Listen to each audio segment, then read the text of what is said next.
আসসালামু আলাইকুম বন্ধুরা, শুভ সন্ধ্যা। সবাই কেমন আছেন? চলে আসলাম নতুন একটা রান্নার রেসিপি নিয়ে। আজকে রান্নার রেসিপি বলতে নাস্তা, বিকেলের নাস্তার জন্য নুডলস আর পাস্তা একসাথে রান্না করব মিশিয়ে। মজাদার নুডলস আর পাস্তা বাচ্চাদের খাবার, খুবই প্রিয় খাবার। বাচ্চারা খুব পছন্দ করে এই নাস্তাটা, বিকেল হলে খেতে চায়। প্রথমে আমি চুলার মধ্যে নুডলস আর পাস্তা সিদ্ধ দিয়েছি। গরম পানি যখন বরফ চলে আসবে তখন পাস্তা নুডলস দিয়ে দিয়েছি। বেশি সিদ্ধ করা যাবে না, বেশি সিদ্ধ হলে নরম হয়ে যাবে, বেশি ঝরঝরে হবে না রান্না করার পরে। তো এখন আমার সিদ্ধ হয়ে গেছে, এখন আমি নামিয়ে ফেলবো। নামিয়ে নুডলস আর পাস্তা আমি পানি ঝরিয়ে নিয়েছি। পানি ঝরিয়ে একটা সাইডে রেখে দিয়েছি। এরকম ঝরঝরে হতে হবে, পানিটা যেন ভালোভাবে ঝরে সেদিকে খেয়াল রাখতে হবে। তো এখানে রান্নার জন্য আমি কাঁচামরিচ, পেঁয়াজ, টমেটো, ধনেপাতা, একটা টমেটো কুচি করে নিয়েছি, ধনেপাতা আর 2টা ডিম নিয়েছি। যে পরিমাণে নুডলস পাস্তা নিব সে পরিমাণে ডিম নিতে হবে। যদি পাস্তা নুডলসের পরিমাণ বেশি হয় তাহলে ডিম বেশি নিতে হবে। তো আমি এখানে 2টা ডিম নিয়েছি। আপনারা চাইলে কম বেশি বাড়িয়ে নিতে পারেন। অসম্ভব মজাদার বিকেলের নাস্তা হিসেবে নুডলস আর পাস্তা বাচ্চারা খুব পছন্দ করে। প্রথমে আমি চুলায় একটা প্যান বসিয়ে দিলাম। তেল গরম হয়ে যাওয়ার পরে পেঁয়াজ কুচিগুলি দিয়ে দিয়েছি। পেঁয়াজ কুচিগুলি আমি হালকা একটু ভেজে নিব।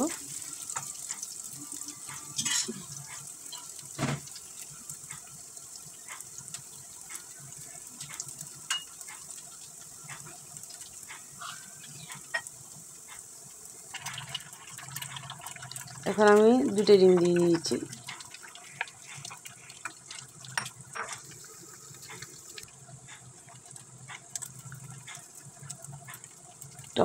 টমেটো কুচিটা দিয়ে দিলাম। 2-3টা কাঁচামরিচ দিয়েছি। কাঁচামরিচের ঝাল অনেক, এখানে পরিমাণটা কম দিয়েছি। মশলা দিয়েছি নুডলসের মশলা, ম্যাগিনেশনের মশলা আর সাথে একটা ম্যাজিক মশলা দিয়েছি। আপনারা যে মশলা খেতে পছন্দ করে সেই মশলা দিবেন, তবে নুডলসের মশলাটা আর ম্যাজিক মশলাটা মিশিয়ে দিলে পাস্তা নুডলস রান্নাটা খুব মজা হয়। আমি প্রায় সময় রান্নাটা করি। এখন ভালোভাবে একটু কষিয়ে নিতে হবে। যখন তেল বেশি উঠবে উপরে এরকম হয়ে আসবে,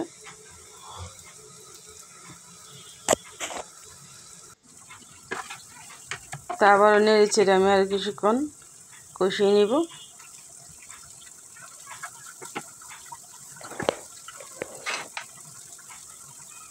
এখন আমি সিদ্ধ করা পাস্তা নুডলসটা দিয়ে দিব।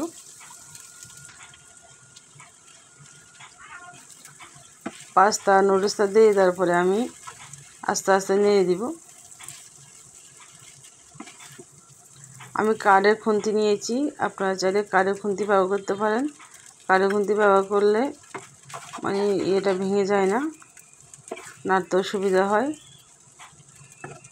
আর পাইপেনটাও সুরক্ষা থাকে। পাইপেনের জন্য কাঠের খুন্তি খুব ভালো। লবণটা কম হয়েছিল, আমি সামান্য পরিমাণ লবণ দিয়ে দিলাম। আমি লবণ খেয়ে দেখেছি, লবণটা একটু কম হয়েছে। আপনারা আপনাদের স্বাদ অনুযায়ী লবণ দেবেন।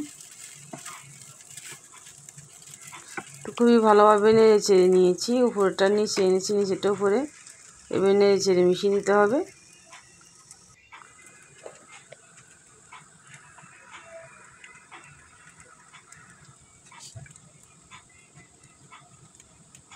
কিছুক্ষণ পরে আমি ধনেপাতা দিয়ে দেবো উপর দিয়ে। চুলার আঁচটা কমিয়ে রেখেছি, না হয় নিচে দিয়ে লেগে যেতে পারে। নিচে দিয়ে লেগে গেলে খেতে ভালো লাগবে না, একটা পোড়া পোড়া গন্ধ থাকবে। এই জন্য চুলার আঁচটা কমিয়ে রাখতে হবে। এটা আমার হয়ে গেছে, তো আমি নামিয়ে ফেলেছি। নামিয়ে আবার একটু ভালোভাবে একটু নেড়ে দেবো, কারণ চুলায় থাকা অবস্থা ভালোভাবে নাড়তে পারিনি। এখন আমি পরিবেশনের জন্য একটা প্লেট নিয়ে নেব।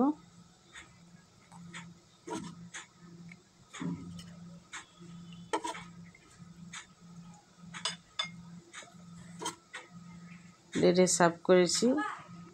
তো কেমন হয়েছে রান্নাটা অবশ্যই কমেন্টে জানাবেন, সাবস্ক্রাইব করে রাখবেন। সবাই আল্লাহ হাফেজ।